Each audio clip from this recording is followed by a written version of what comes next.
الثالثة، والتي كانت عربية مغاربية خالصة جمعت منتخبي تونس والمغرب، تميزت بالإثارة والندية في مختلف أطوارها.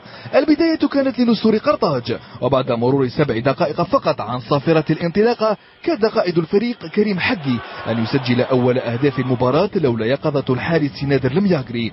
بعدها ب5 دقائق جاء الرد من لاعب أرسنال مروان الشماخ الذي ضيع ما لا يضيع لما انفرد بالحارس المثلوثي، ليعود بعدها المتألق زهير الدوادي الذي كاد أن يفتتح باب التسجيل بتسديدة قوية اصطدمت بالقائم. لتأتي الدقيقة 34 بأول أهداف المباراة عن طريق خالد القربي، وبركلة حرة مباشرة خادع المياغري مسجلا أول الأهداف الذي احتسب لزميله صابر خليفة رغم أنه لم يلمس الكرة. هدف لم ينل من عزيمة أسود الأطلس الذين أهدروا عدة فرص في المرحلة الأولى آخرها ليونس بالهندة.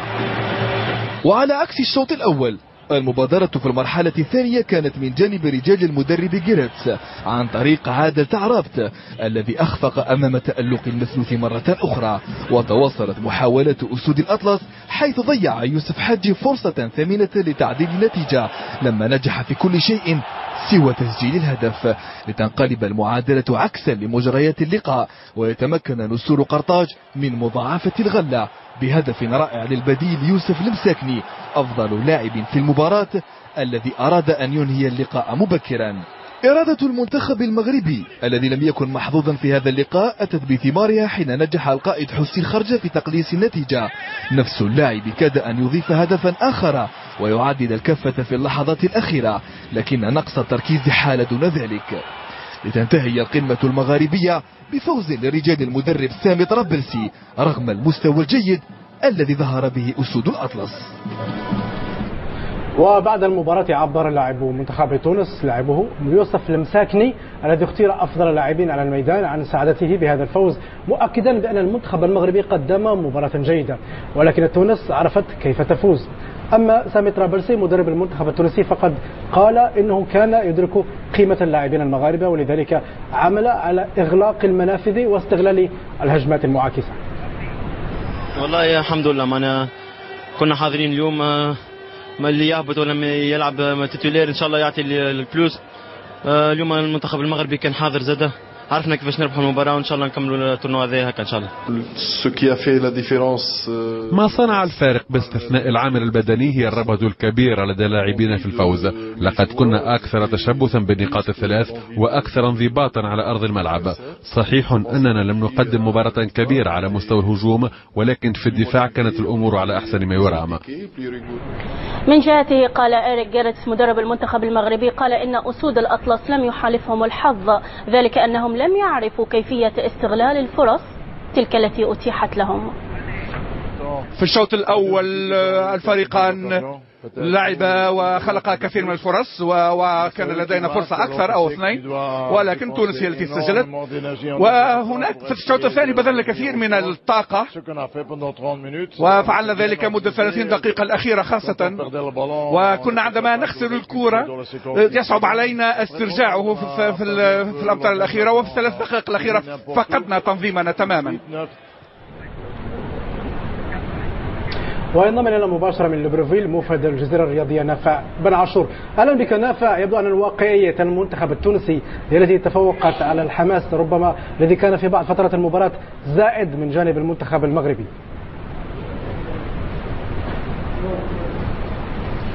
مساء الخير يوسف، تحية لك ولابتسام لكل مشاهدي الجزيرة الرياضية من ليبروفيل. طبعا ديربي مغاربي، مباراة يعني في حد ذاتها تشكل بطولة خارج البطولة، لا تلعب فقط بالفنيات او باحتكار الكرة مثل ما كان صرح المدرب إيريك جيرتس في المؤتمر الصحفي، لكن هناك جزئيات هامة اخرى منها العامل النفسي وشخصية اللاعبين على الميدان. ربما الضغط كان كبير على المنتخب المغربي، وإيريك جيرتس ساهم بتسليط هذا الضغط عندما قال بالحرف الواحد في الندوة الصحفية امس يوسف قال جئنا هنا من أجل التتويج باللقب القاري وإهدائه لكرة القدم المغربية. أيضا لحسين خرجة قال حان الوقت لكي نثأر رياضيا من المنتخب التونسي الذي حرمنا من التتويج في 2004 بالكأس الإفريقية ومن التواجد في مونديال 2006، وهو ما زال في تسليط الضغط على لاعبي المنتخب المغربي، لأن قيمة نجوم المنتخب المغربي وقيمة الأسماء والمهارات تفوق المنتخب التونسي الشاب. لكن اليوم المنتخب التونسي تعامل بذكاء مع مجريات المباراة، تعامل بتواضع، ترك الكرة احتكار الكرة والفرص للمنتخب المغربي وعرف من أين تأكل الكتف. هذا الفوز التونسي خلف فرحة كبيرة للجالية التونسية هنا يوسف في ليبروفيل وللجماهير المتواجدة في الملعب، مقابل خيبة أمل مغربية كبيرة. الجماهير المغربية صابت شمع غضبها على المدرب وعلى اللاعبين بعد المباراة، كانت تمني النفس بانتصار تستهل به هذه البطولة، خاصة الجماهير المغربية صنعت فرجة جميلة اليوم كان عددها كثير في الملعب.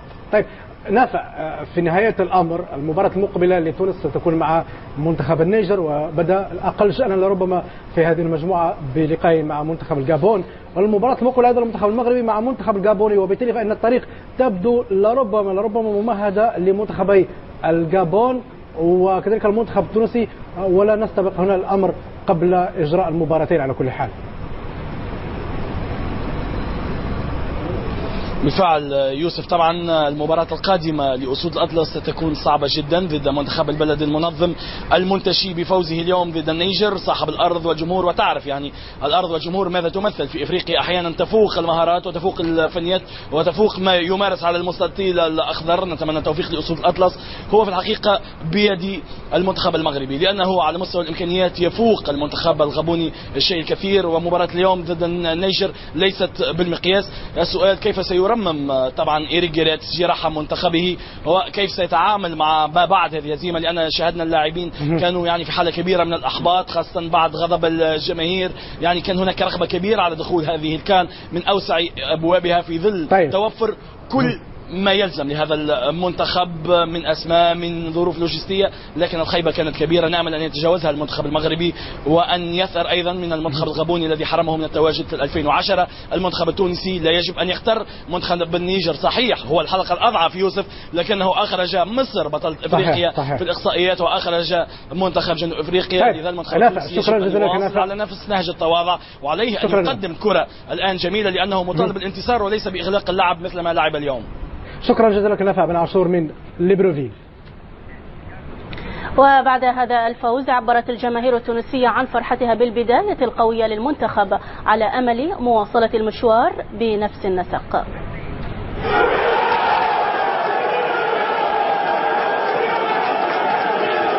الحمد لله اللي الماتش فيها اللي احنا رابحين، وهذا معناها كتوانسه يشرفنا، وكيف نتاعنا فهمت يعرف كيفاش تلعب في المقابله هذيا، فهمت يعطيه صحه للونترونير اللي بالتكتيك نتاعو والجوارات اللي يلعبوا معناها بكذا وبقليب.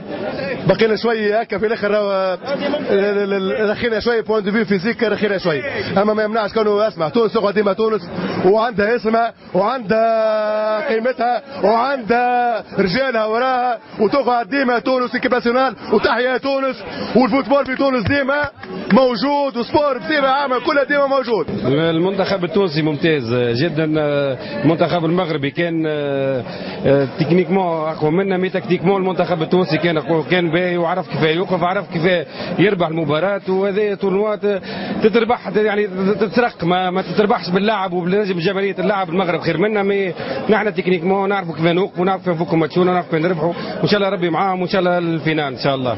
والله لعبنا ياسر ديفونس كما العاده، لعبنا على الكونتر خاطر المغرب قويه كلها بروفيسيونيل، ناقصين شويه نحن فيزيكمون كتعبنا في الاخر، والحمد لله جا الانتصار 3 بوان والحمد لله.